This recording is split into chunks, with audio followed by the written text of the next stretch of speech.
Well, good afternoon. It's Longhaultanker, straight razor shaving with Longhaultanker, and today is Wednesday, the 19th of June, 2024. Almost exactly 2:30 p.m. Central Time in the United States, and I've got 3 days of whiskers on my face. I don't know if you can see them. I can see them just fine, and I have not had a shave since Sunday, my last video, which got posted up sometime over Sunday night into Monday, and perhaps you've seen that.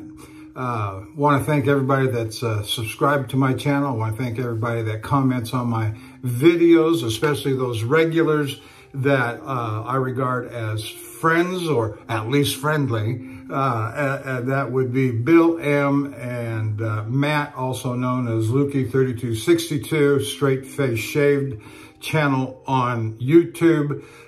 We've got Martin Shave Tests. We've got Dapper Shaves, Jock in South Africa. We've got Sean Staplefeld. And in Puerto Rico, I hear you are. I won't say anything about your engagement. Oh, whoa, congratulations. Michael and, the Cajun Blade, Eric, near Lafayette, or he told me, what was he, about 30 miles, 15 miles, whatever it was, west of Lafayette, which would put him about near Tucson or Rain, Louisiana. I know because there's a Lowe's truck stop there at exit 93, I believe it is, on I-10. Anyway, got some things to share today, but let's go over the equipment first. I've been inspired by my good friend Bill M. To pick up my Helgestrand MK32, and bought this from Matt, Lukey3262, and just a beautiful near mint condition Helgestrand, and I love this razor. And while I'm at it, my wife had some boxes to cut up and throw away. You know, don't you just hate boxes? You know, you got a garbage can. If you don't break them down or cut them up, they take the entire garbage can, and you've got, you know, half a dozen boxes in there, and no room for anything else. But inside, all this styrofoam, you know, floats everywhere, sticks to everything. Get rid of that. But there were some of these hardened styrofoam, and I decided to cut them up into pieces. And I got a number of pieces of this good, what I will call good, styrofoam. So if I lay my edge right on the styrofoam, and I just push gently, it doesn't, you know, Bill, this must not be sharp. But if I put just the slightest bit of,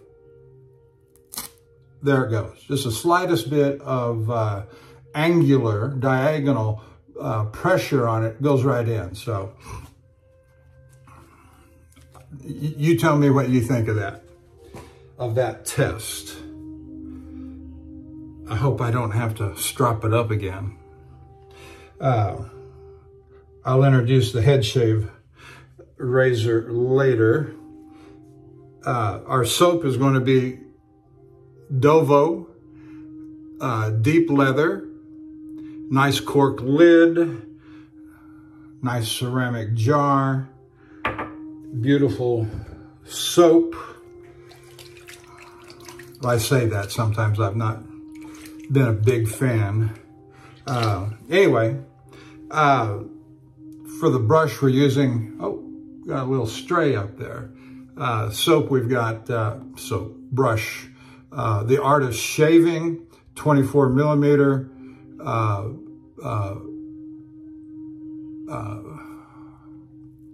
not Premier, what's the word I'm looking for the Badger. Anyway, top stuff. Okay, brush, blade, soap, good, let's go. Let's start. First thing I'm going to do is had a nice hot shower and haircut, and yeah, I even clipped my toenails.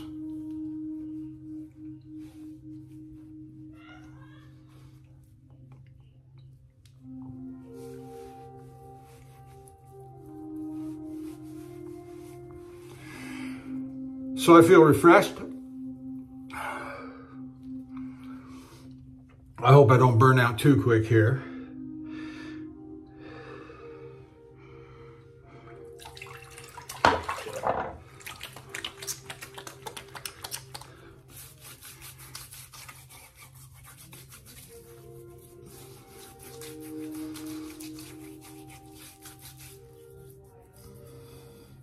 I want you to take note of my little scratch there.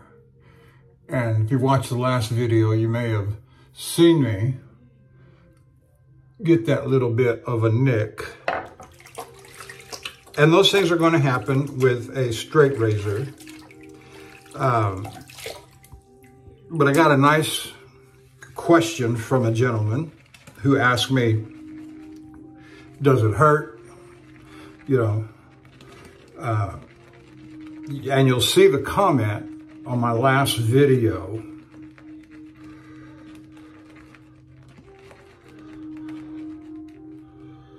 From the gentleman, and you'll see my reply, but I thought it was an excellent question for general straight razor shaving purposes, and give a few minutes to in the course of the shave and preparation and so forth. And I don't worry too much. I've been doing this for right at 9 years now. And I don't nick myself very often or very badly. My very first shave, Gold Dollar,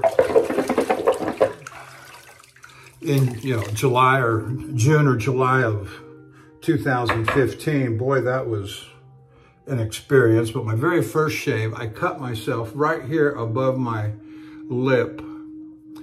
And that thing bled for 2 hours, solid, not just a little weepy, but just steady flow.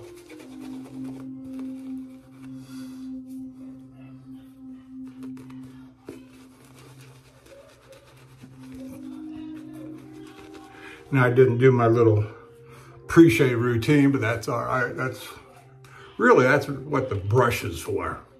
And I don't mind getting my hands in it and massaging my face. I actually like that.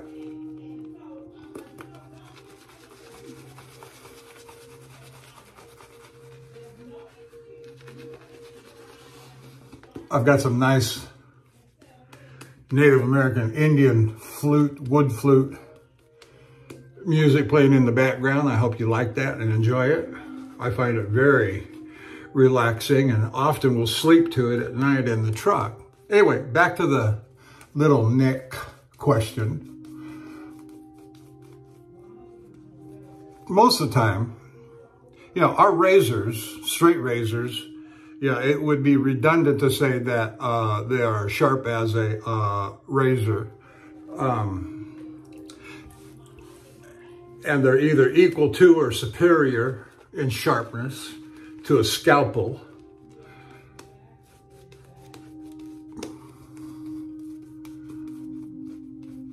But they're extremely sharp. And so when they slice through the skin or make a little cut, make a little nick, you don't feel it. You don't feel it. Because the event happens so quickly that, oh, did I just cut myself? And oftentimes you don't even see it, or, well, don't see it until it starts turning red with blood drainage. Leakage, I'm leaking.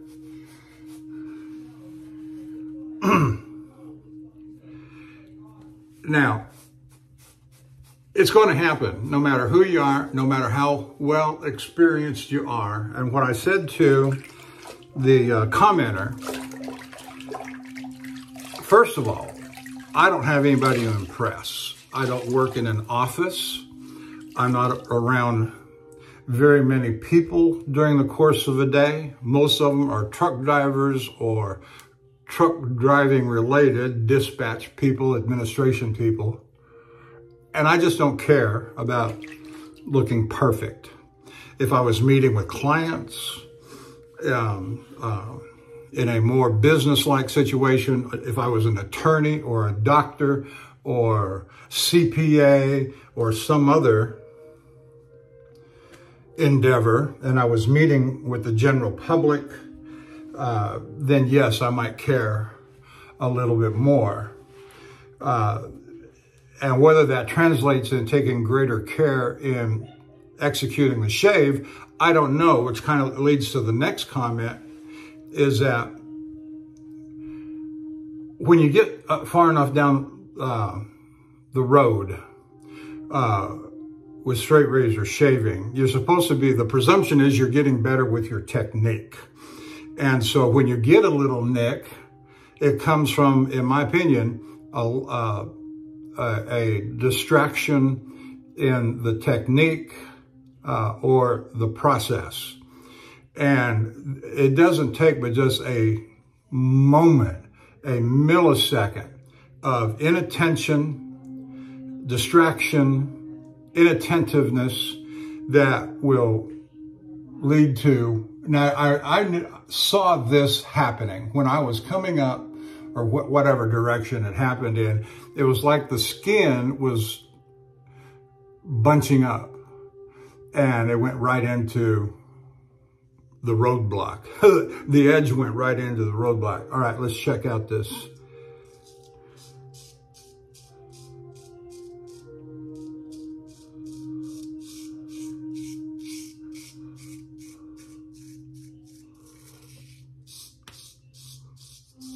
Baloop.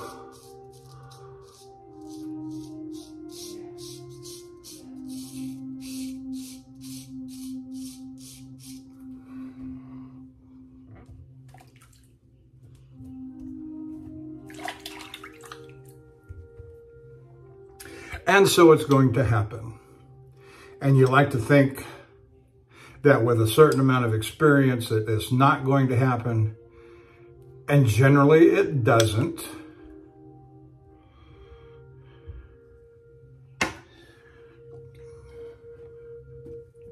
But it can.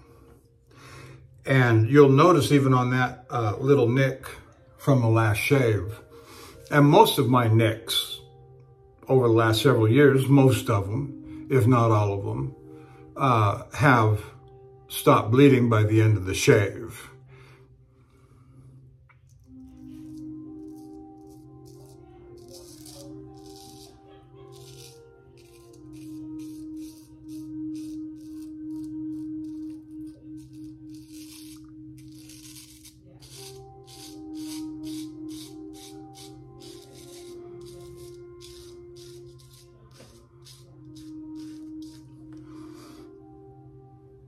And so you'll see where that nick is. I hope that's a good picture. That it's, you know, like 90% healed after 3 days. So I don't give much thought to it, frankly. I'm a big believer in slapping as much lather onto a nick as quickly as possible in the course of the shave. Because I believe that it helps the coagulation process.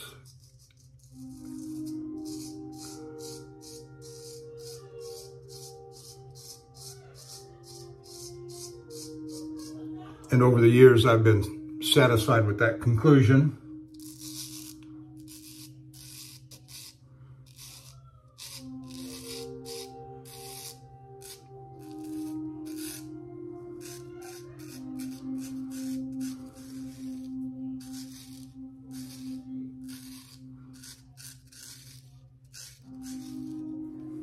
If you're going over an area with your first pass, you want to try and stay as low of an angle as possible. In other words, your blade and edge are flat or near flat relative to the skin. And not until after you've gone over it a time or two and gotten the bulk of the whiskers off do you want to increase that angle to something greater or steeper.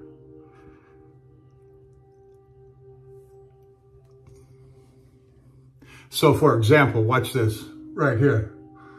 I'm coming in almost 90 degrees to the skin, which is generally not a good idea.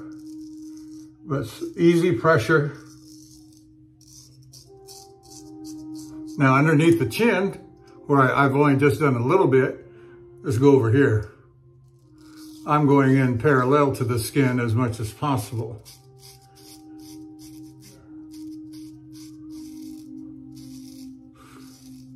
Now that I've got the first, the bulk of the whiskers off with those strokes, I might come in at a greater angle as I progress through the shave and the different passes and so forth.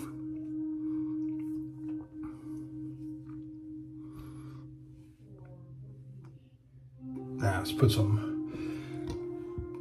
some leather back on.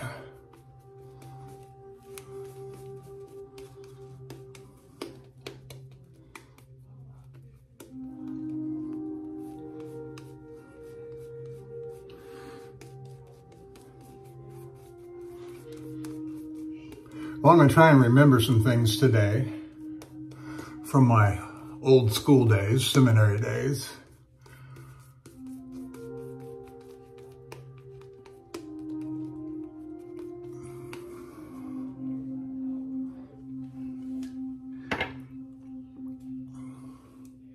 A person can generally believe whatever they want to believe. I don't care. That's between you, your conscience, and your maker. However, that said,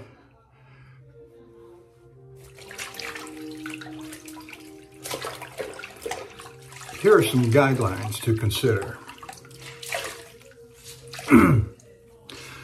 All truth, all real truth, is propositional truth. That is to say, you can express it in words that mean and describe the proposition, generally easy to understand. They're either true or false. There is no middle ground. There were three things. I had to go back and pull out my old textbook, make sure I had these. And I still got it sitting right here beside me, but I'm not going to open it up unless you want Professor Leon coming out.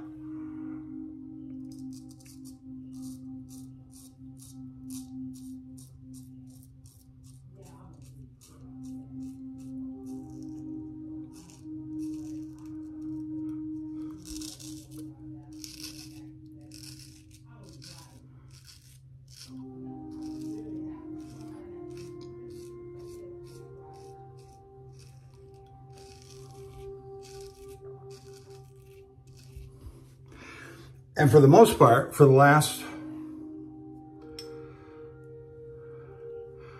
40, 50, 60 years, since the 60s generation, most people have lived by the rule of Sodom and Gomorrah. If it feels good, do it. That's the general philosophy. Without thought or contemplation of right or wrong, what's the standard of right and wrong.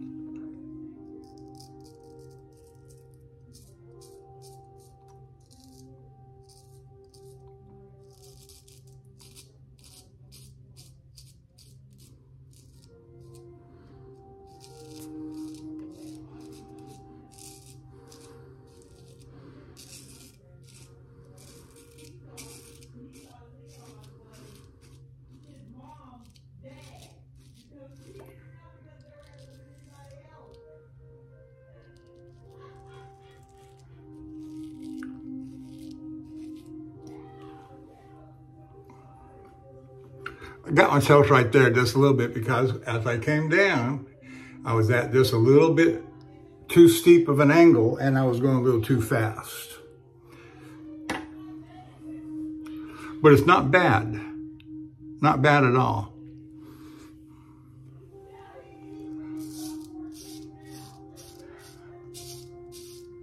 And so the laws or the science, and yes, it's a real science. I heard Tucker Carlson just yesterday from a program. Yesterday was Tuesday, so it would have been from Monday. Listen to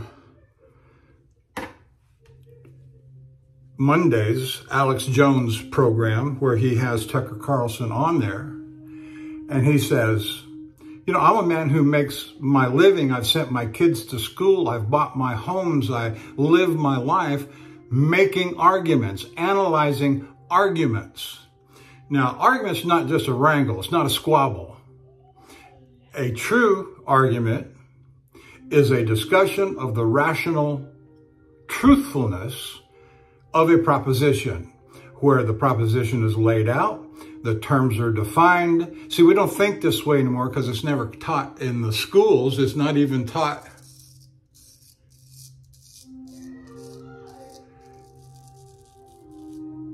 in those schools that used to be famous for rhetoric, see, we've so bastardized the word rhetoric that, well, that's just his rhetoric. He's just going off on his rhetoric.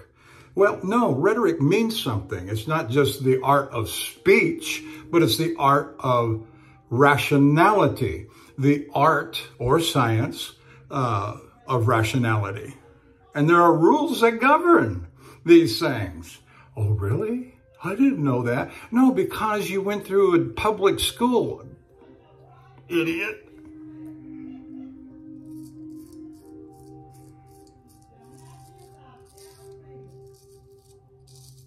Who taught by communist professors who care nothing for the laws of rationality. Because if they did, communism doesn't work, never has. But they don't want to hear that. What was it Mao said? Power comes at the end of a gun. Oh, hello. Of course, he's right. All power does. Get into an argument with somebody about the Second Amendment of the Constitution of the United States, the right to keep and bear arms shall not be infringed, and say, well, see, it says it right here, as they shoot you dead through the piece of paper.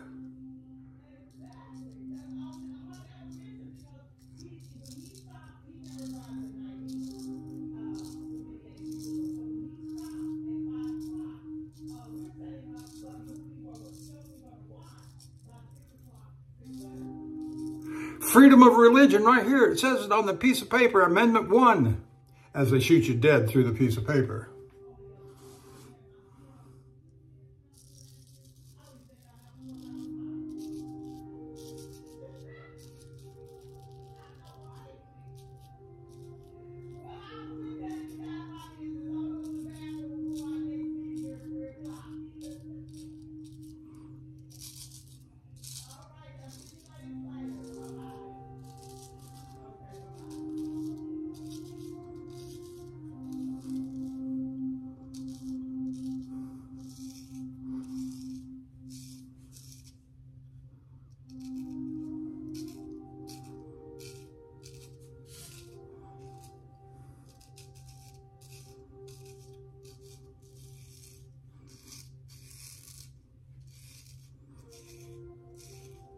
All truth, propositional truth, is always true or it's always false. No middle ground. And so those things that are transient are not necessarily truth. It might be a good working theory until it's proven false. Before the days of Galileo and the other guy, heliocentric. We believe in, I say believe, it's more than believe, we know, or believe we know that the universe our universe, the Milky Way, revolves around the sun. Okay. And it was people like Galileo, Copernicus, the other one, that had to show the authorities, and some of those guys went through an awful lot of persecution because those who hold the reins of power and science weren't always friendly to new ideas. But in time, those things won out, like a heliocentric universe. So all propositional truth is either true or false, precisely worded statements. Propositional truth. For example, all cows eat grass. That's a propositional statement. All cows eat grass. I had a professor who loved saying, you don't get any aller than all.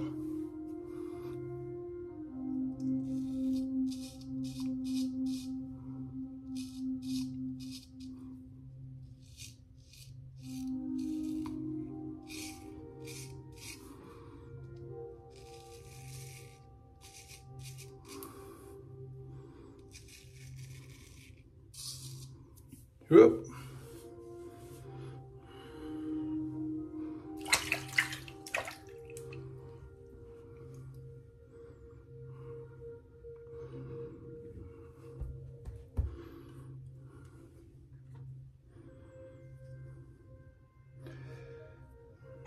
So when people say to me that get with the current trend of things, well, I don't carry a whole lot of weight with me. You're telling me to live my life by, if it feels good, do it, philosophy, which is about as self-centered, without rational basis, as can be. But other propositions, like Jesus is Lord, it's either true, Jesus is risen from the dead, Jesus is King of Kings and Lord of Lords.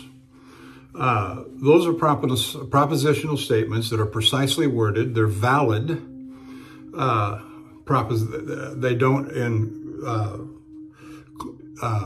consist of any irrationality or illogic.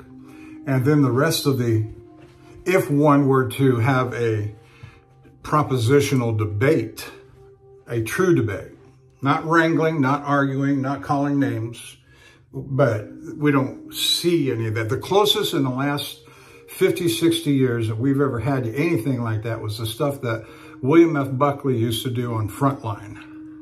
I think that was the name of it. Oh, see, there's another one.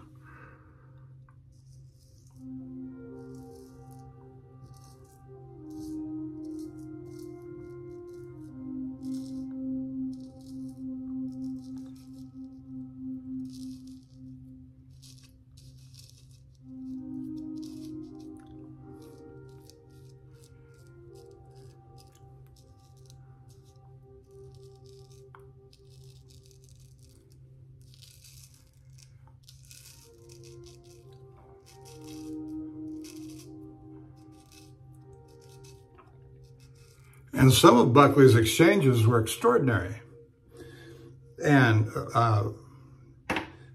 I don't remember seeing it, or he had a discussion with Gore Vidal that's supposed to be famous.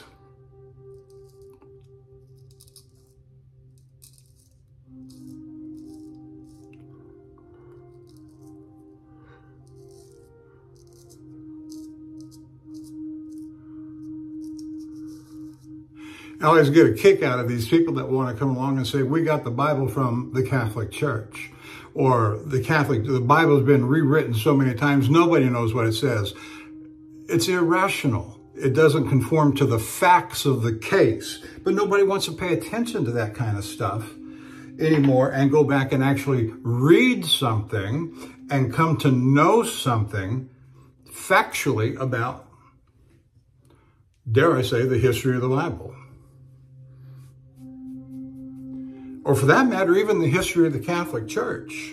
Not some hit piece, but I'm no Catholic. I'm certainly no papist by any means. In fact, many of the early Christians whose writings are still extant today, I say early, 2nd, 3rd, 4th centuries, even Martin Luther in the 1500s thought that the Catholic Church and the papacy were the Antichrist.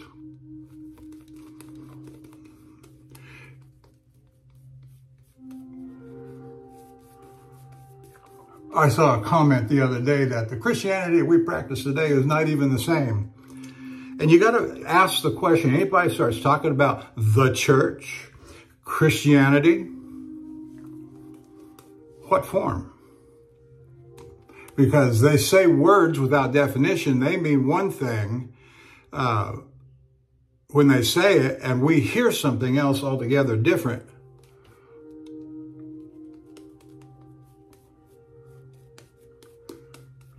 When they say it, the church, well, they mean the Catholic Church, and I believe that there was a early Christian New Testament church that precedes, they say, Peter was the first pope. No proof of that. No proof of it whatsoever. That Jesus appointed Peter to be the first pope? Nope. Matthew chapter 16, that's not what's going on there. But they overlay their own thinking. They overlay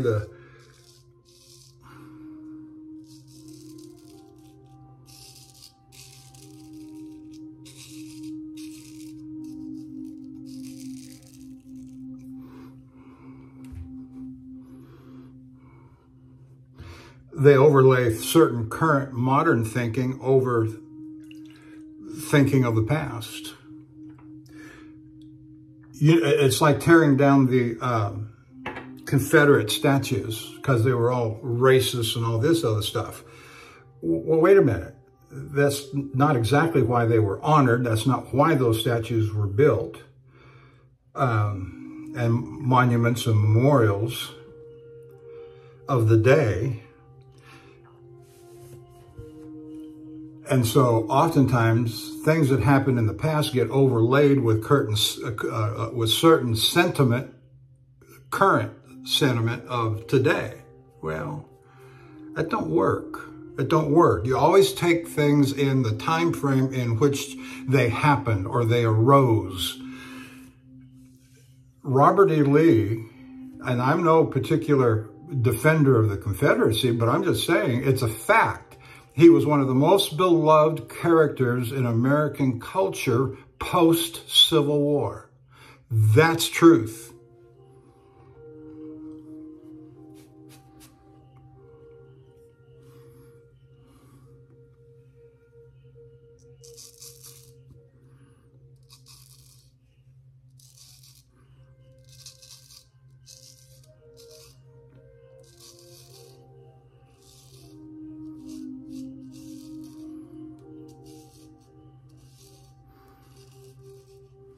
There's a guy, I don't remember his name right now, but I made reference to him in a video last year.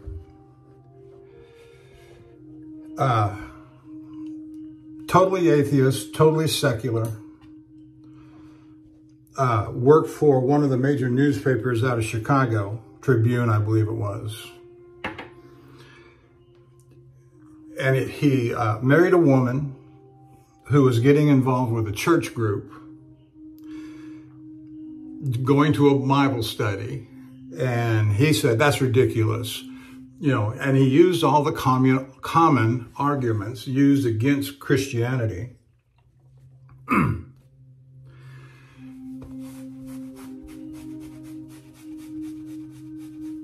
he said, you know what? I'm going to study this thing. I'm going to show it to be the falsehood that it is. I'm going to go at it full bore from a secular atheist perspective.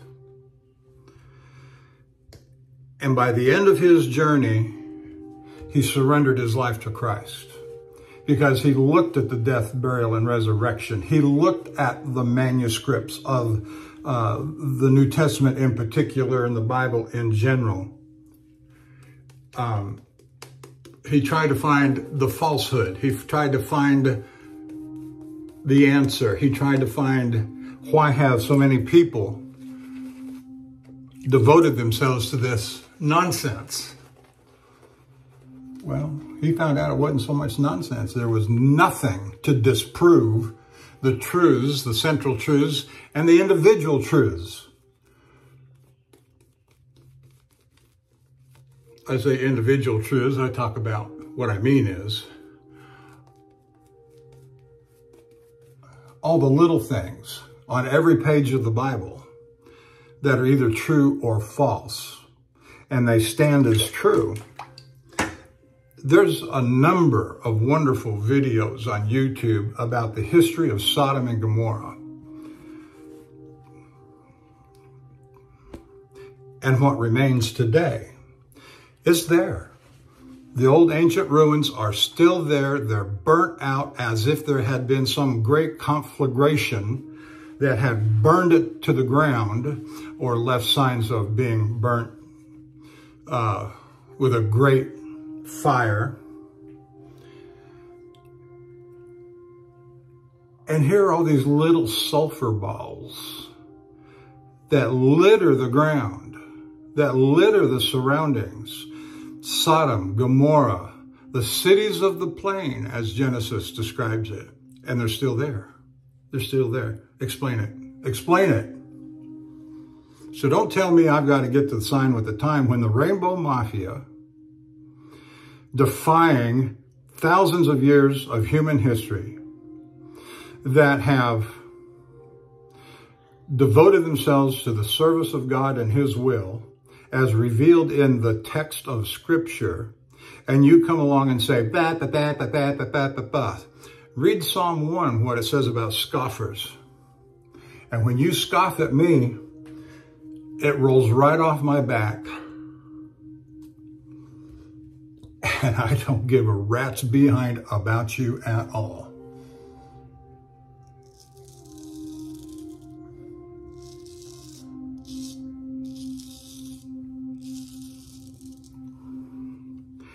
I knew this was going to happen. This is getting all runny because I didn't make it thick enough. But if you make it thick enough, this stuff turns to paste.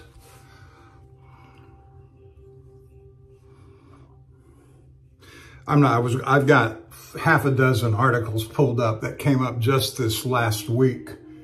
And I'm going to make passing reference from memory on what I read.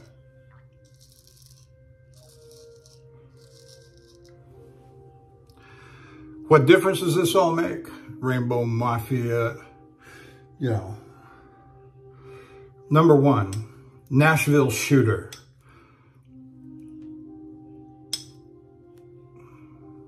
The diary got leaked out. Finally, the authorities prevented it from being leaked out because the guy, one of these rainbow trans guys, wrote a diary just filled with hatred, desire to kill all Christians and all these kids at the school, and it was all based upon trans nonsense. Well, the media couldn't have that out there because they didn't want a trans guy to be portrayed in such a negative light. Well, why not? When he's deserving to be portrayed in such negative light. Because of what he said.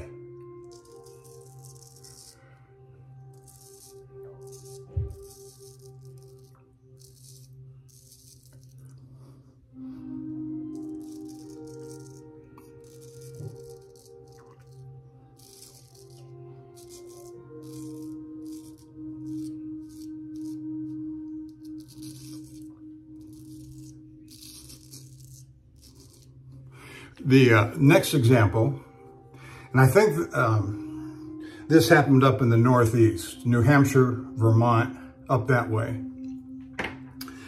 And two Christian couples who had applied to become, either they wanted to adopt a child, two different couples wanting to adopt a child through the public adoption system, or wanted to be foster parents in the foster system. And they were denied, their application was denied to become a foster, or adoption or foster, whatever,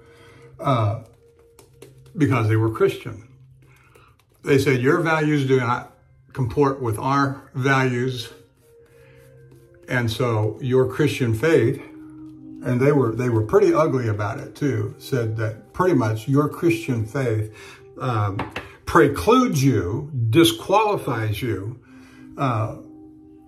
from either adopting or becoming a foster parent.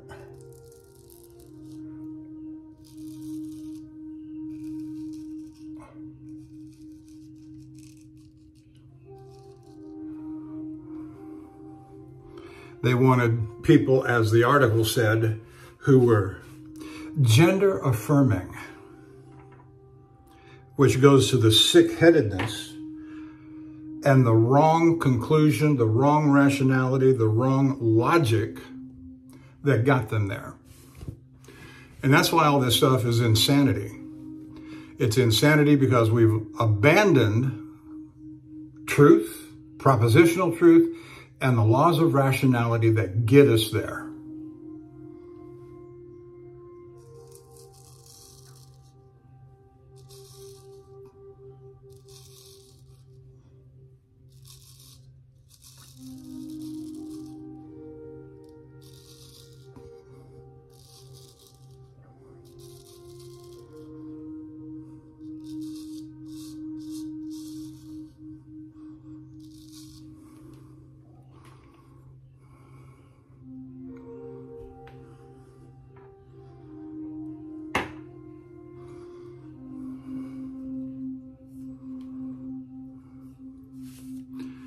Problem is, nobody wants to.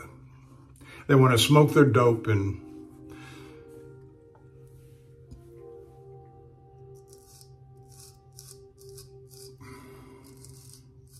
do what makes them feel good.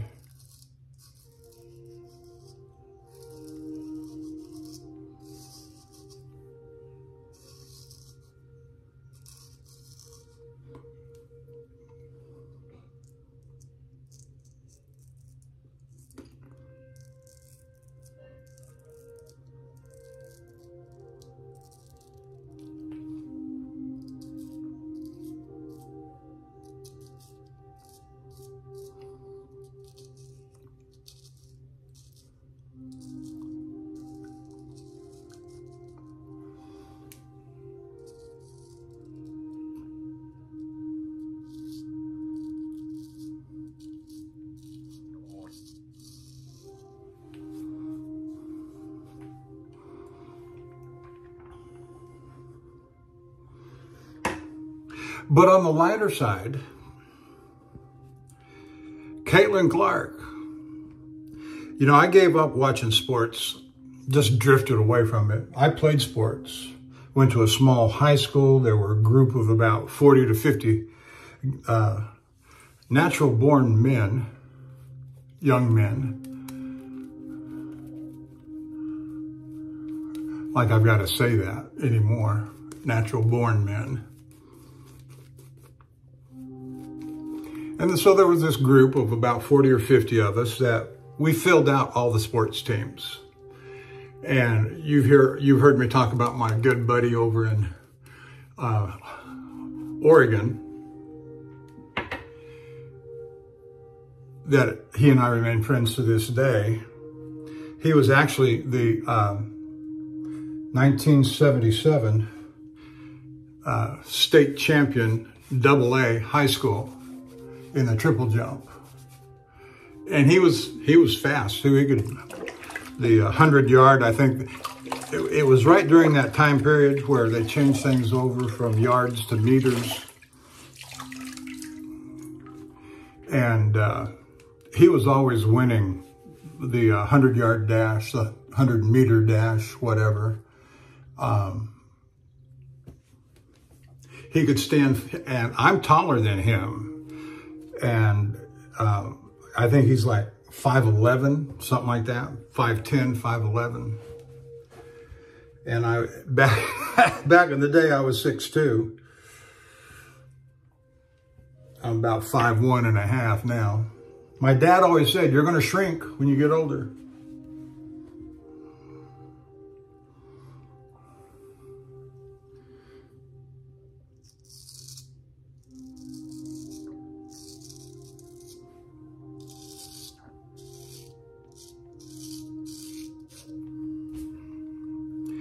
Ew. I just keep dripping everywhere.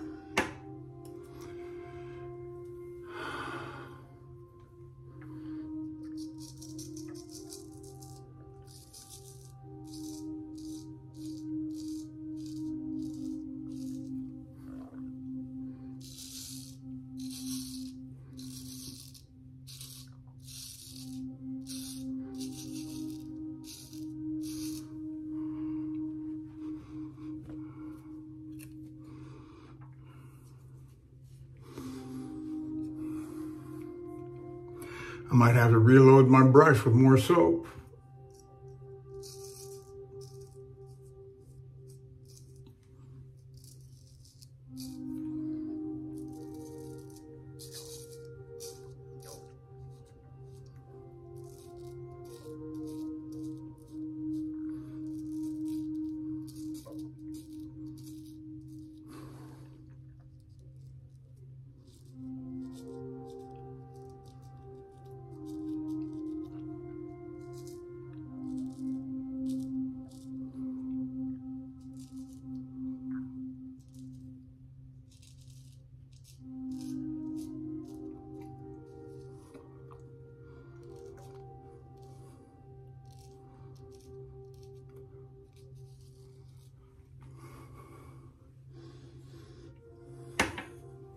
I remember in the early, mid-'70s, I think it was around 1974. I was about 13, 14 years old. My mother took us on a trip to Los Angeles.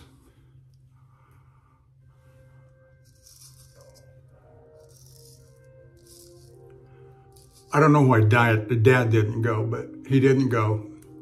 And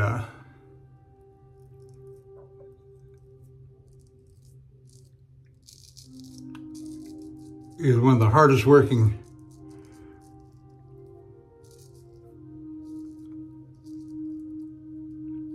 men I ever knew. And all of his friends were too.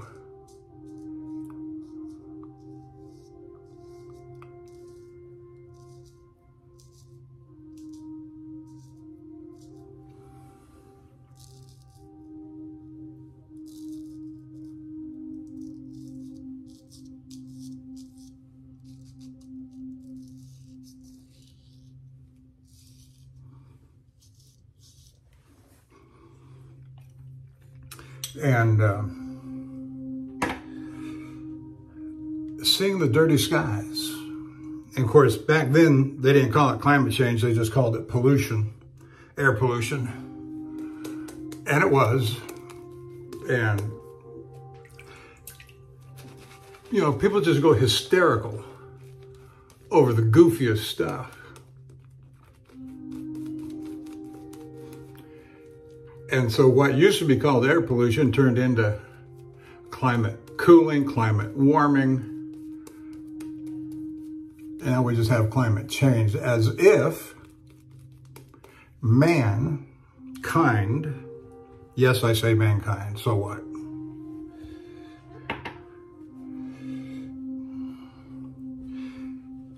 Through the processes of living their life with carbon emissions, can actually affect the climate that is regulated by the sun. The rotation of the sun, the shifting of the sun expulsions, There's a word for that, and I can't remember it right now.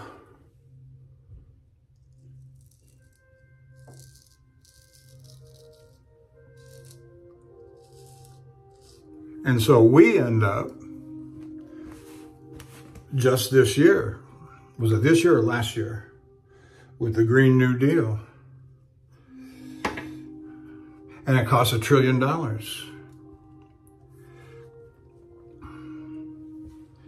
All because we believe something is irrational.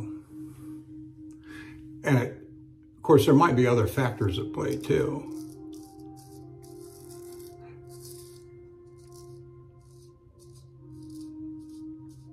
And they just might be nefarious, which means evil.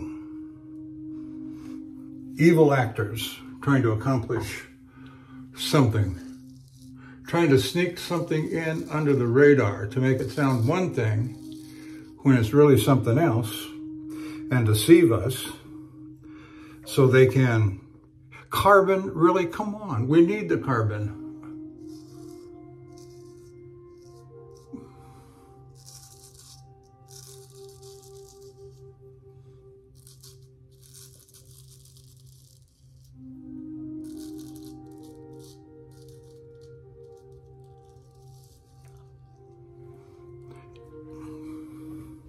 And what might really be the problem is that if your thought processes and the logic and rationality that would lead you from point A to point B,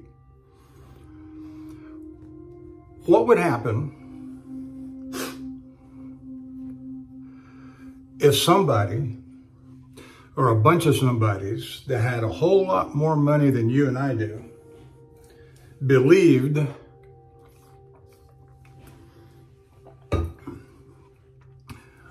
I'm going to put a little more soap on this brush to thicken it up.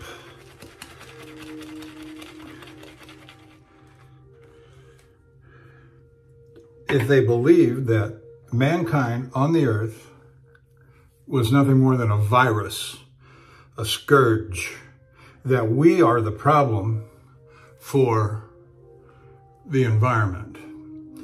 And in fact, I heard others, and I've made reference to people like Ted Kaczynski, Unabomber, and his manifesto, and things that he said. And I didn't realize this, but he was an ardent critic.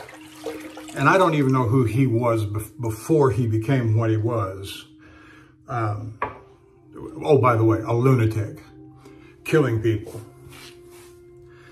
But I heard Joy Behar on the Verge say, and it was almost like she was covering her mouth when she said it, like she caught herself in the midst of saying and say, that, well, if it wasn't for man on the earth, if it wasn't, for people, I think she said, if it wasn't for people. So there are people out there who really believe, wealthy people, influential people, not common, ordinary folk, that believe that we're a virus. We are worthy of being exterminated by higher powers, or the powers that be, let me say. Now, if you really believe that,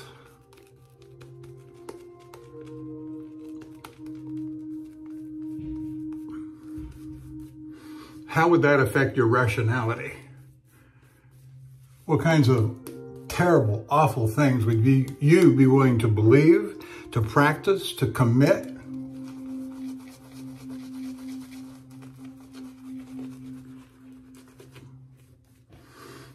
In the name of science. Man's the problem of all this. People are the problem, are the cause of all of this. We've got to. And it's funny when you listen to Bill Gates, and you know, he wants to become a farmer.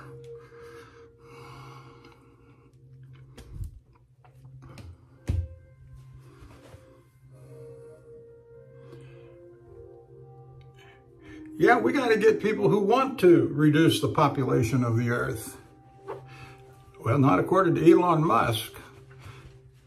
and others around him that, in fact, did he not just issue a warning just a couple of days ago that because of the birth rate, and if we don't keep the birth rate up, eventually the entire human race on the earth will totally collapse because we can't keep the farming up. We can't keep the manufacturing up. We can't keep all the systems of the earth that are in place to provide for life will collapse.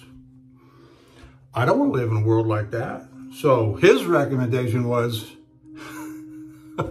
get busy and multiply. But that assumes that we go back to a nuclear family, that we go back to a mother, father, husband, wife, raising 2, 3, 4 kids. Or in the 1800s and before, where families were as many as 6, 8, 10, 12 kids. But there was a greater sense of cohesion in the family. There wasn't this, I'm going to run down to the courthouse, she burnt my toast, or, now sometimes there are reasons, and I get that.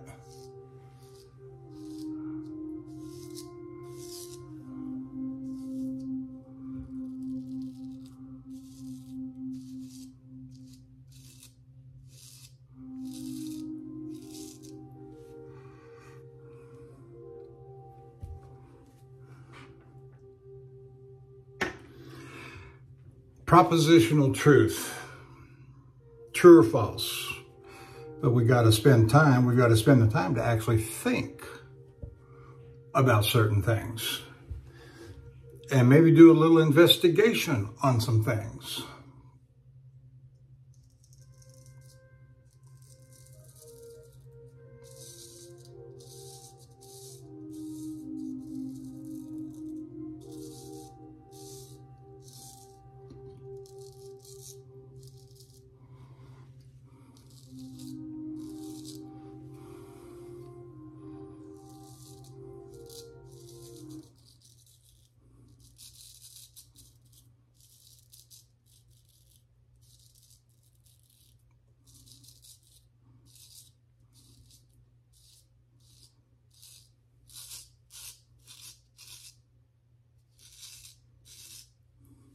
Oops, something happened on my soundtrack.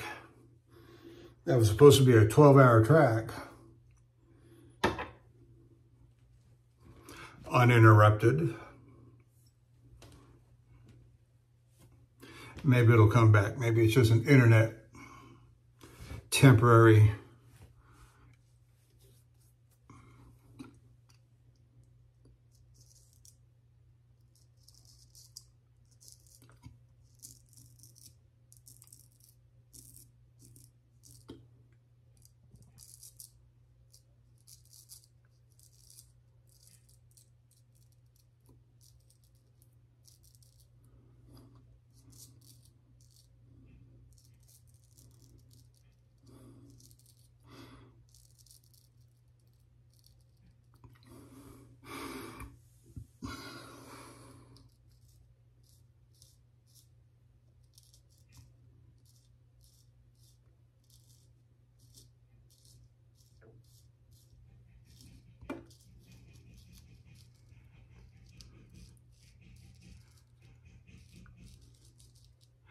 And so one's worldview does matter.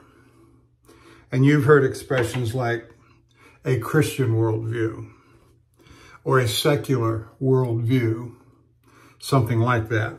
And there's, different kinds of worldviews. And that's why sometimes we just laugh and scoff. There's a series of books that are just, in my opinion, among the best that I studied, that I've read. Francis Schaeffer's books on, it's got like a big 5-volume set on worldview. And when you get a hold of a good guy that's got a good set of books and a good set of reasoning,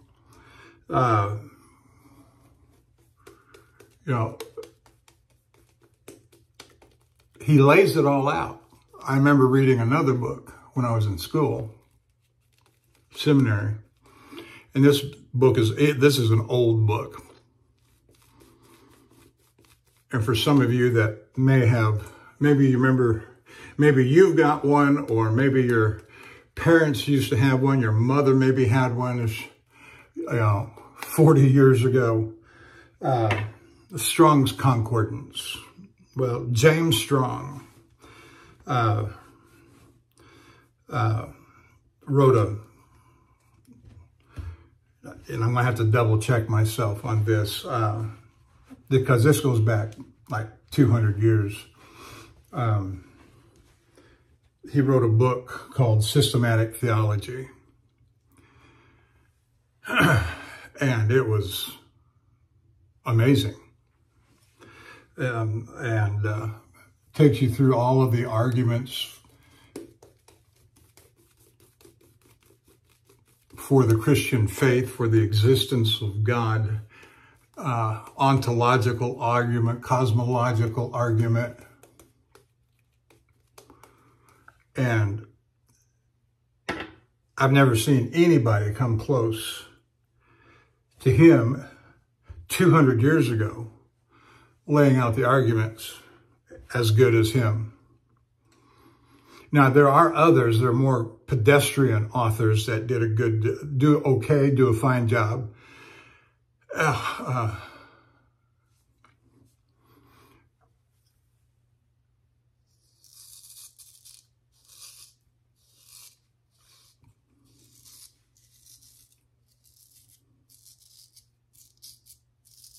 Almost called his name, I can't.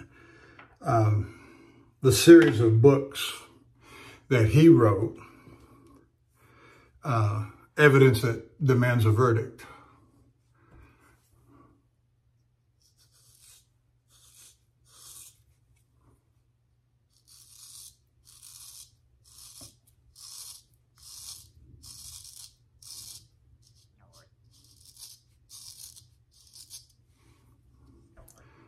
I can't remember his name.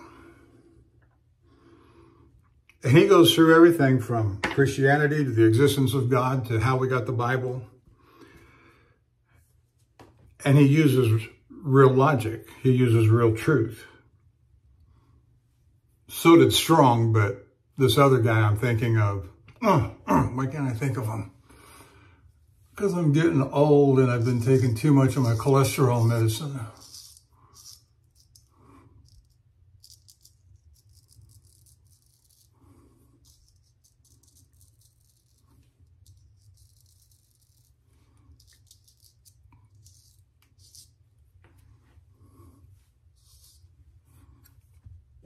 You know what that does?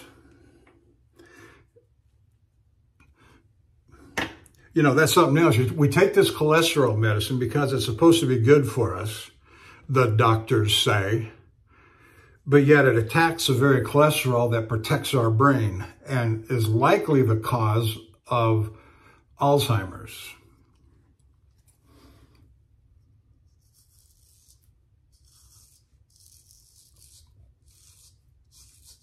Well, wait a minute. Why am I taking this if it brings on Alzheimer's?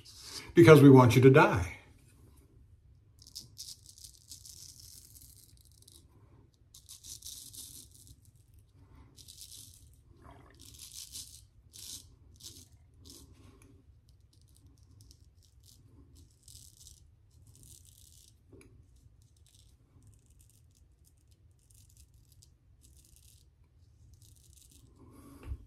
The preceding remarks are those of the speaker and nobody else's, and have no reflection upon medical advice.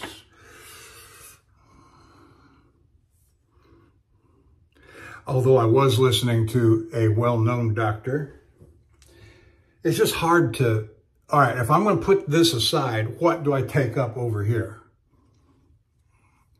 that my insurance will cover?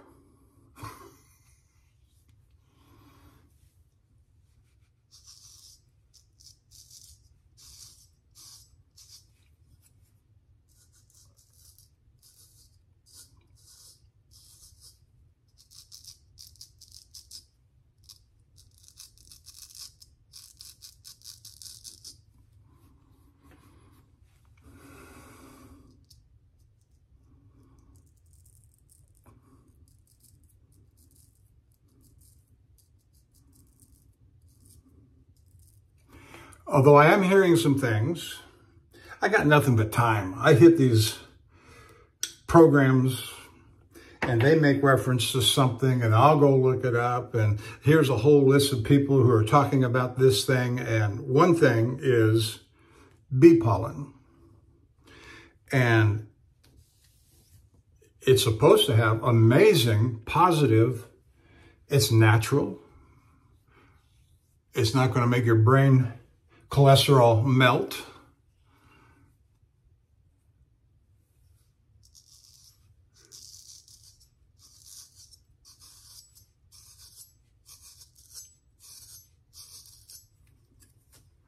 See, I don't understand why medical science cannot give us things that aren't going to kill us or make life more difficult, more miserable.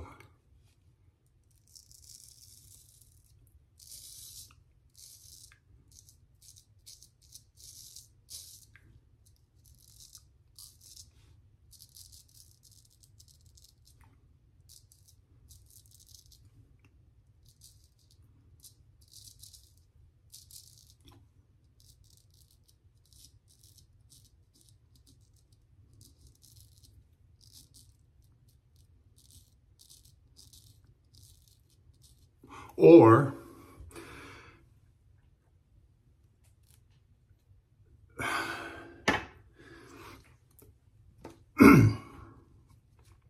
give us these things that are in nature.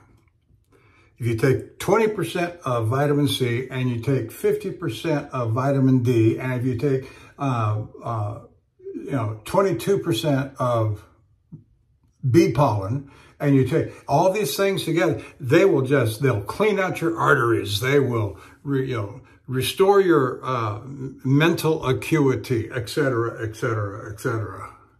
They don't do that though, do they?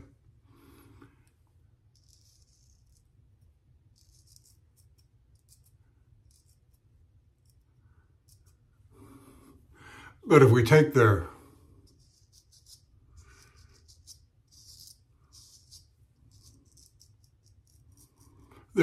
happy enough when we take their cancer medicine, right?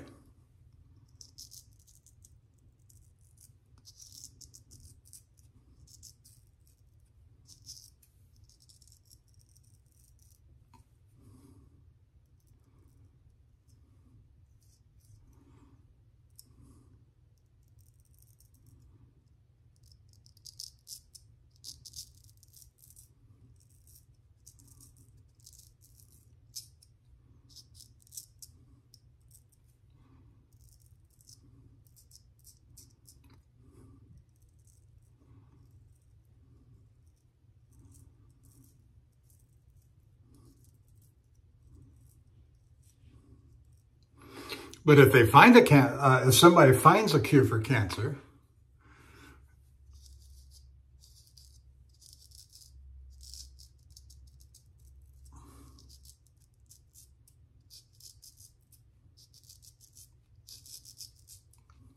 or find something where automobiles will run on water. Oh no, you can't have that. Well, there was the name of a doctor in the 90s in Houston, and he was curing cancer using an alternative form of treatment right here in Houston.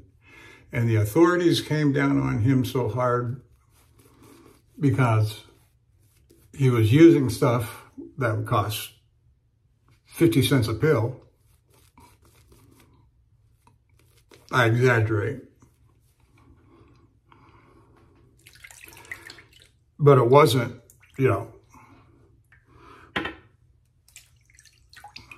the medical association's preferred method of treatment that costs $50,000 per pill. Again, I exaggerate, but you know what I mean. So it makes you wonder what we don't know. What truths are those who are in power, the powers that be, know and have hidden because they believe humanity is a virus and is worthy of eradication that they've not told us in an effort to eradicate us.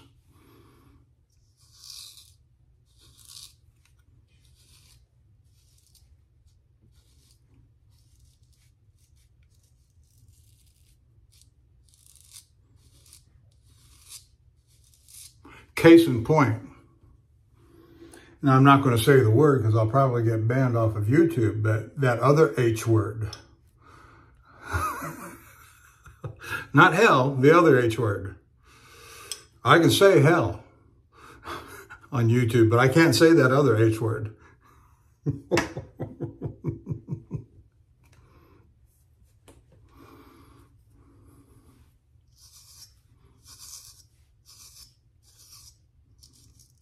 But if you've ever gone out of the country,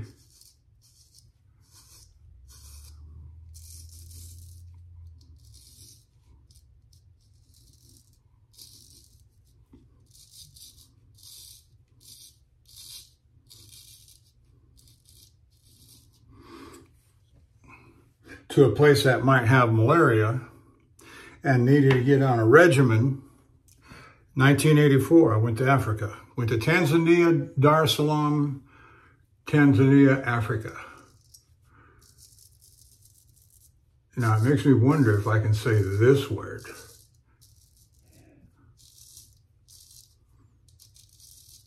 Well, I'm sure I can say gin and tonic. After, the British troops in India, they loved their afternoon gin and tonic. Why? But if you go to a foreign country that has malaria and you got to get on a malaria regimen treatment, or, you get enough of the stuff in your system, it builds up over a number of days. So you take it 2 weeks in advance of your going out of the country to the malaria designated area. And so now you've got the stuff built up in your system. You just take a pill every day. At least that's the way it was when I went over.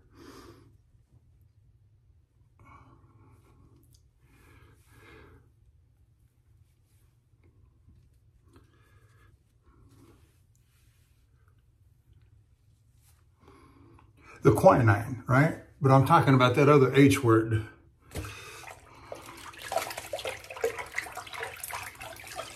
Have you figured it out yet?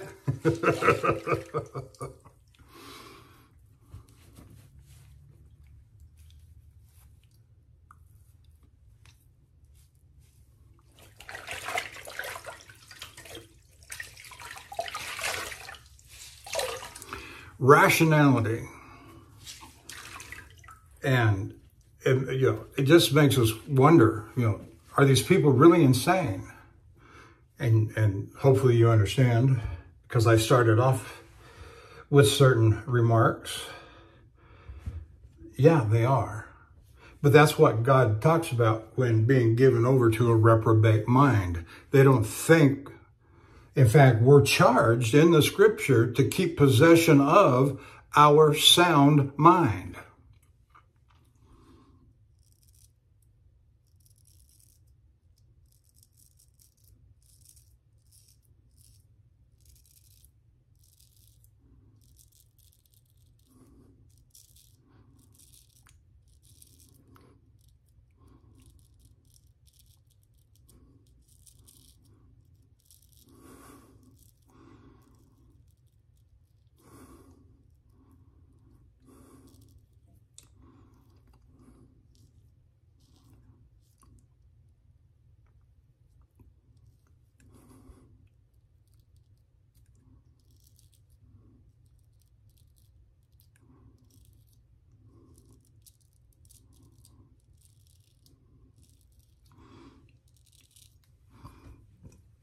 So just remember that all truth is propositional truth, and all propositional truth is either true or false, with no middle ground.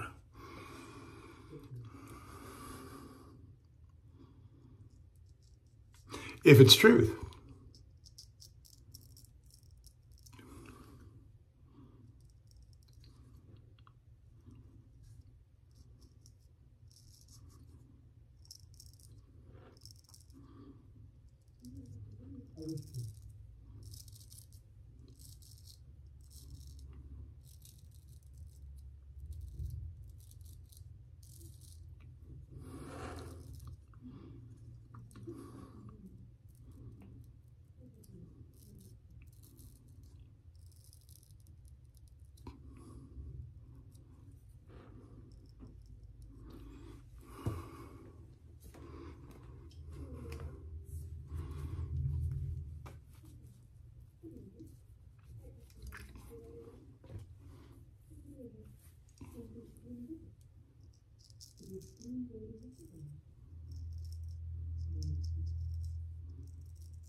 Yep, that's all right.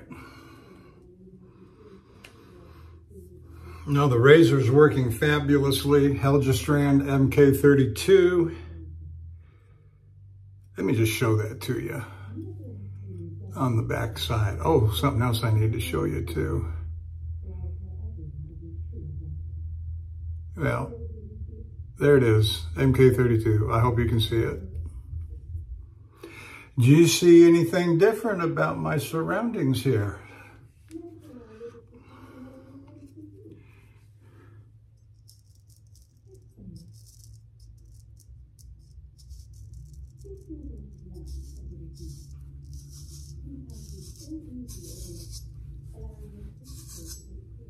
While I was gone, my wife painted this wall right here to the marigold color and a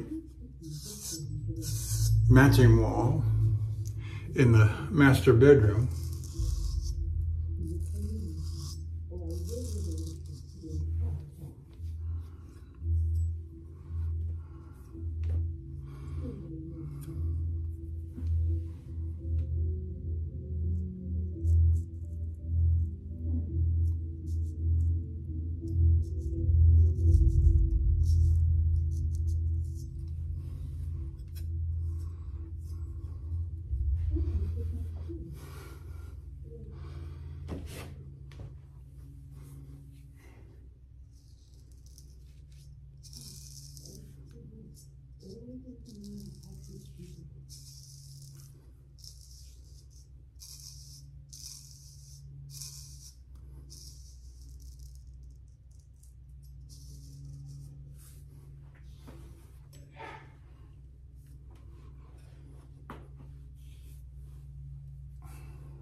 All right, we're gonna go with that for the face shave.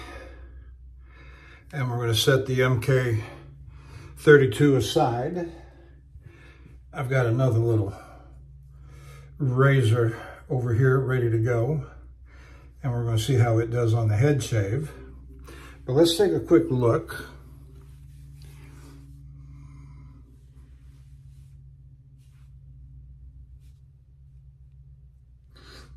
Is that a nick or is that just a bump? They came up.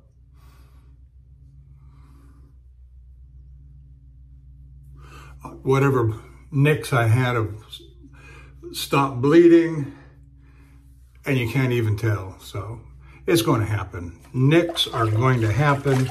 They certainly don't hurt because of how sharp the blade is. Like a surgical incision on the surface too.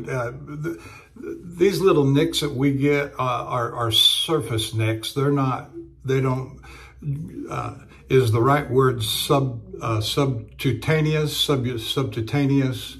I'm close on the pronunciation of that word. Subcutaneous. So they don't go too very far deep. They're not deep at all. They just barely nick the surface, and that's it. And then they come together and heal up pretty quick. So for the head, let's see.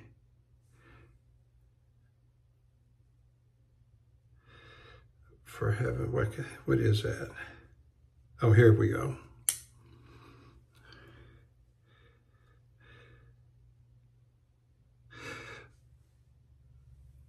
I don't know if you're going to be able to see it, but it says Fox Cutlery Company, 441.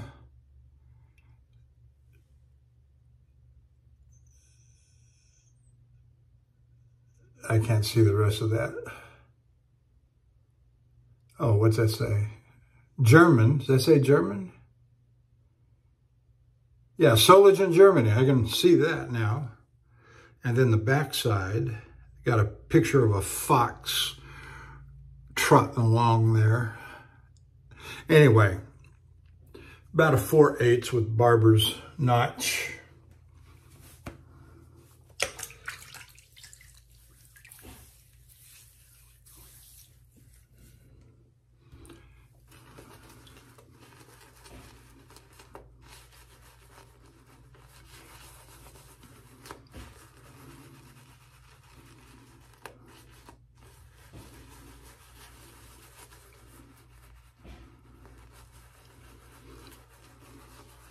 You may remember several years ago, throughout the 90s and the early 2000s, I think, when a certain proposition would come up on the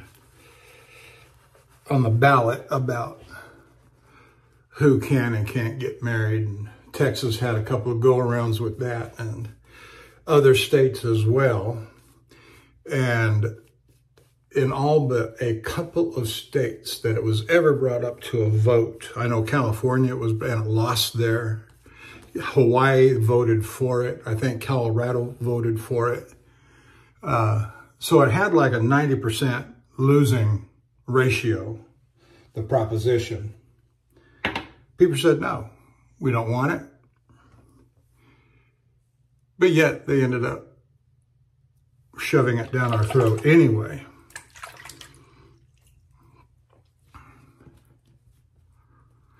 And every time they come up with a ballot measure, notice how the question you're voting on is always, unless they're trying to play games with you and make it confusing as all get out, is always a precisely worded proposition. Yes, no, true, false. You can read it. I know they're pretty good about that sort of thing in Texas. I don't know about other states if they're deliberately trying to deceive you. Also, it depends upon who wrote the proposition and what it is they're trying to accomplish and so forth.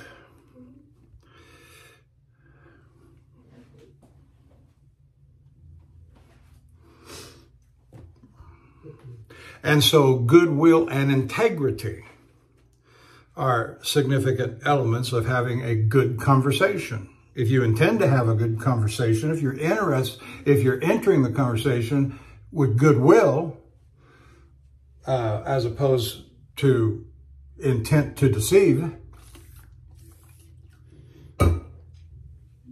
those all play a factor.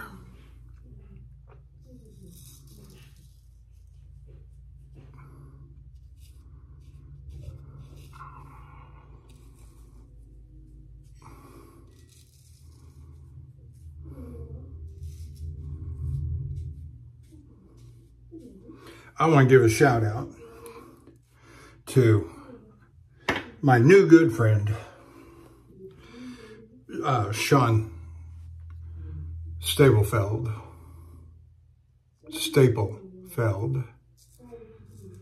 He and I had a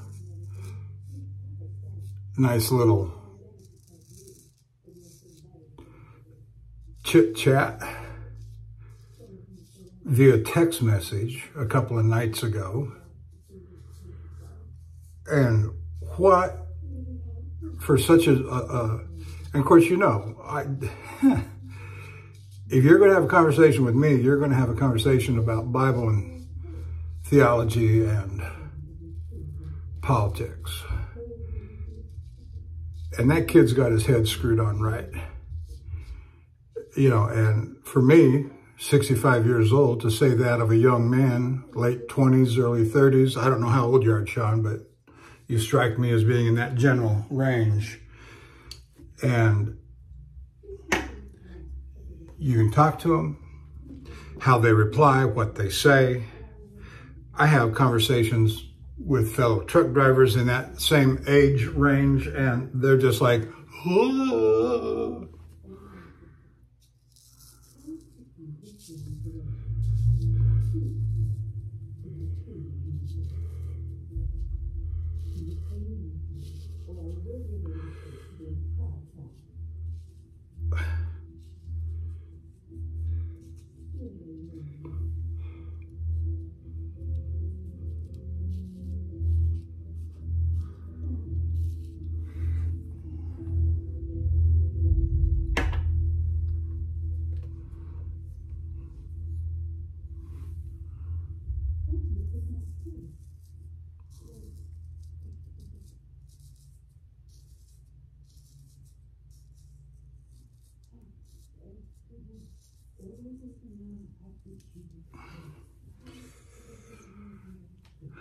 Oh, I've gone long today. I apologize for that. Sorry, not sorry. Oh, good news. I started to say something about this and I haven't got to it yet. Caitlin. Maybe I did and I don't remember. Oh, that would be Caitlin Clark. I stopped watching sports when John Elway retired from the Denver Broncos. And I haven't had any interest in sports whatsoever since then. And it's not like I have some overwhelming interest in Caitlin Clark other than she's been treated terrible. All-time scoring, all-time assists, all kinds of other records, NCAA, that she shattered, both men and women's. I didn't know until just the other day that she shattered. And if you're as old as I am, you will remember Pistol Pete Maravich. Pistol Pete Maravich. And the phenom that he was, both in his NCAA college days and in the professional ranks. But it sure seems like that. So who has sold out more arenas in the last 2 months for WNBA? Oh, let me guess, Caitlin Clark. Who's right up there in the scoring, if not leading the scoring. Oh, Caitlin Clark, WNBA. She is, who's getting the beat out of her?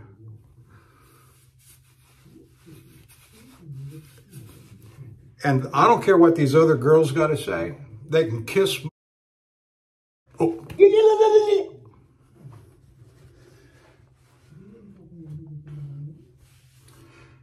Whoever gave a damn about the WNBA, a league that's been in existence for over 20 years. I don't care. Never did care. And certainly if you're an enrolled member of the Rainbow Mafia, on both sides of that, you know, I don't give a rat. And a lot of Americans don't care. Oh, but now I love what Serena Williams, here's the good news I wanted to say. Charles Barkley, Jason Whitlock, Michael Jordan, Serena Williams, famous tennis champion, have all, and I love what Serena Williams said. Take comfort in knowing that you're doing what they can't. Watch this old man laugh. Watch this old man laugh.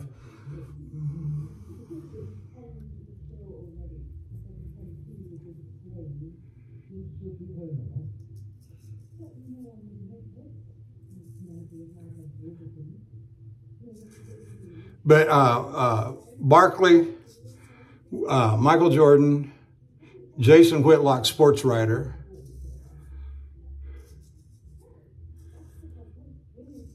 and I've seen his name around a lot over the last few years, and I don't keep up with sports, but I hear his name around as someone, Jason Whitlock, as someone who is kind of middle of the road.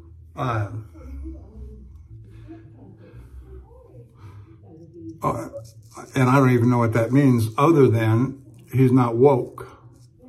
And that's good enough for me. If he's, ouch. We'll see if that one starts bleeding.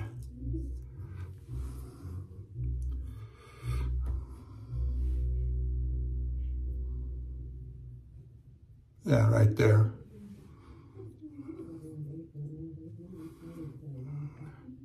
The corner of the barber's notch caught me.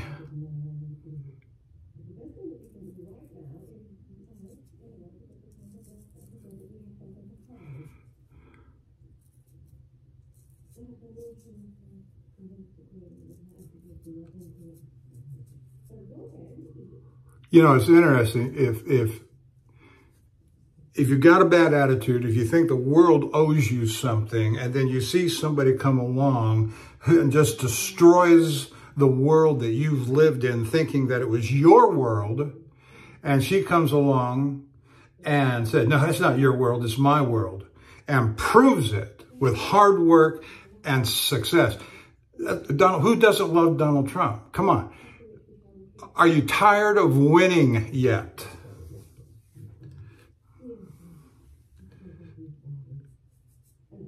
And not everything. Well, I'm not going to go down that rabbit hole yet.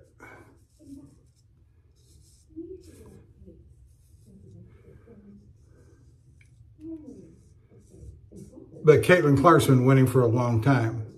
And she's not going to let some ill-tempered bunch of radicals stand in her way.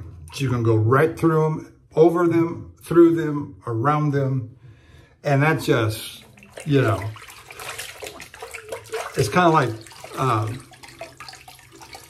Patton crossing the Rhine. Get out of my way. I'm coming.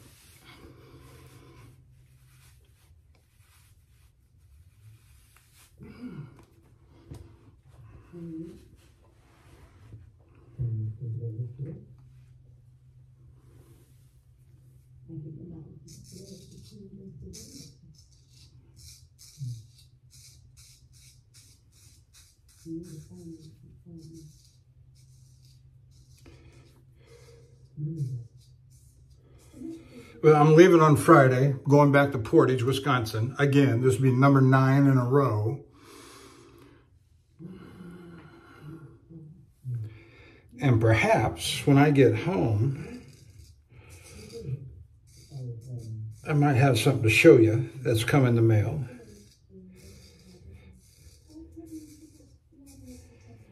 That's coming in the mail.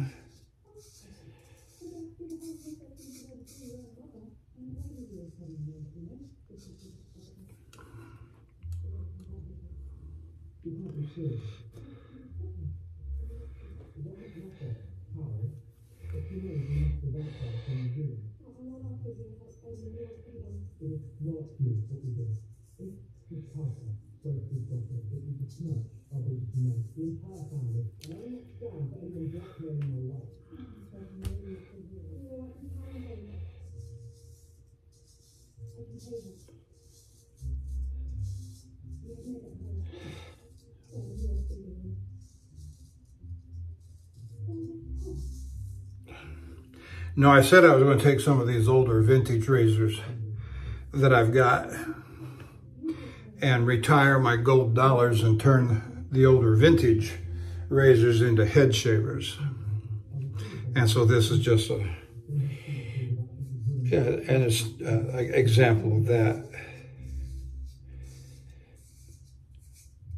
And I just do that to use a different razor. I could use my face shaver for my head shaver. Hair's hair, it don't matter. I could just use one razor and that would be it.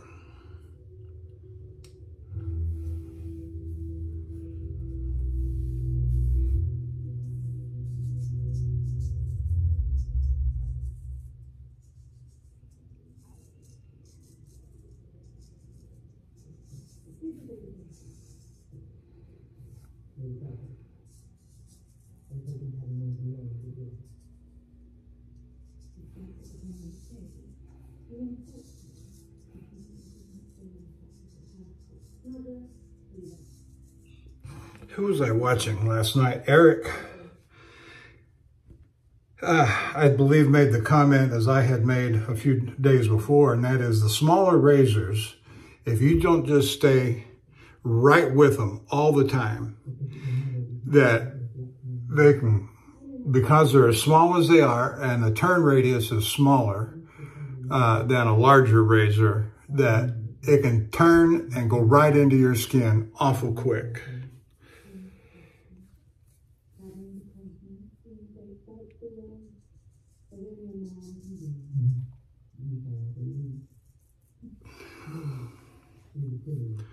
That's what happened here on last Sunday.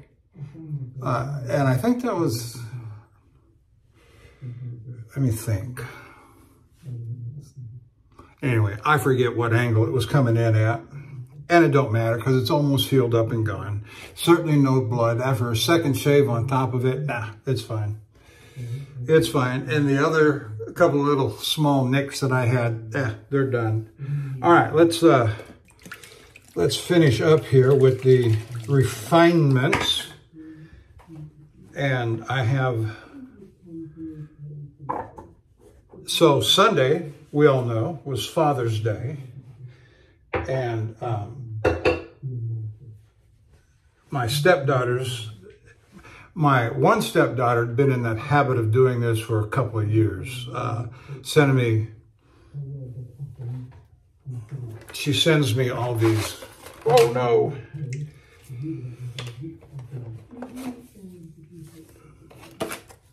She sends me all of these sample cologne things, and the bottom is filled with these little bottles, itty bitty sample bottles that look like this. And I have been so thrifty on using them because I didn't want to burn through them very quickly. And so she sent me, that's not the one I want. I didn't want to burn through them, you know, within, 6 months. No, I didn't want to do that. And so I would just use a little bit, just a little bit out of, each one. And they've lasted this long. And so that's what I'm doing. So she sent me, she and the other stepdaughter, and I don't know how much, she sent me 15 for Father's Day in a baggie. I don't know where she get them. I don't know how she bought them, etc. But I just love the fact that she remembers me that way. And they split the cost, or she buys it and sends it in both of her name and her sister's name. And so I have, my wife has 2 daughters from a former marriage. And they were in their young to mid 20s when I married their mother. And of course, they're well now up into their, also Monday was our 16th wedding anniversary. All right, where am I going with all this? Let's get some things organized here. Last thing, one of the things I just hate to do is put on a really nice, expensive aftershave cologne and then put my hand back into water when I'm done, and it rinses off like that, and I hate that.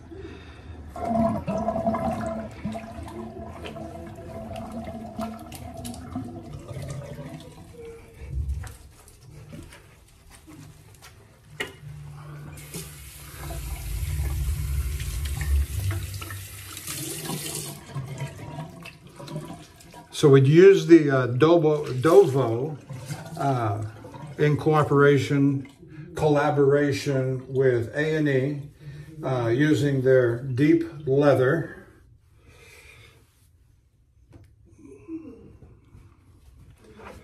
All right, let's splash on some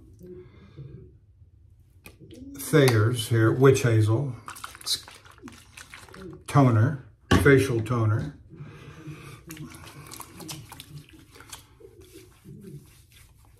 You know what we forgot to do? I'm hurrying here right now because I see that I've kept you for way too long. But, all right, my face is wet with the Thayers.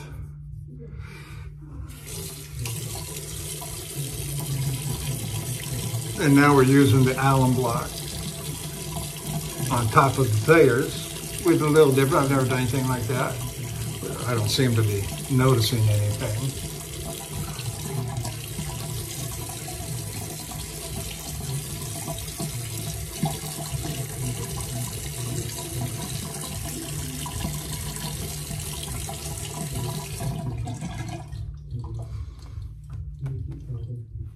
I'm fixing to bring up one of those colognes. Yeah, all right, that's it. That's where we're at. All right, so we're going to use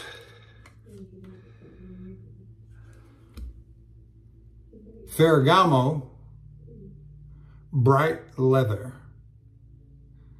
And it's got a whole bunch of scent notes here. And they always got to use confusing language. And I think these 3 levels are intended: bass, middle notes, and top notes. But they call it Bright Future. Bergamot, mandarin, grapefruit, essential pureness for the middle level. Basil, rosemary, Ferragamo, soft leather, accord. And then the top notes, dreamy journey. I guess that's implying that it lingers with you, which would be the top notes, would be cedarwood, patcha,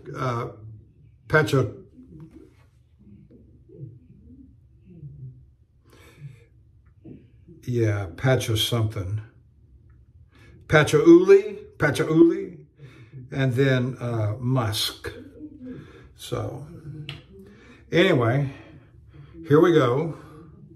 And you can see the bottle there. It's nearly full, and I'm going to put several squirts right into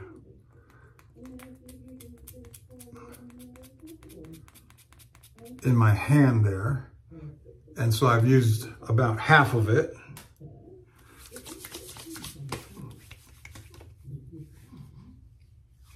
Oh yeah, bright leather, it says.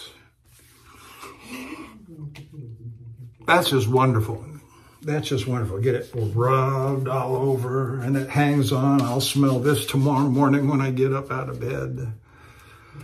All truth is propositional truth, and all propositional truth is either true or false with no middle ground. If it's true, there's no, Jesus is Lord. That is absolutely true, and there is no middle ground. Thank you for joining me. I'll see you down the road.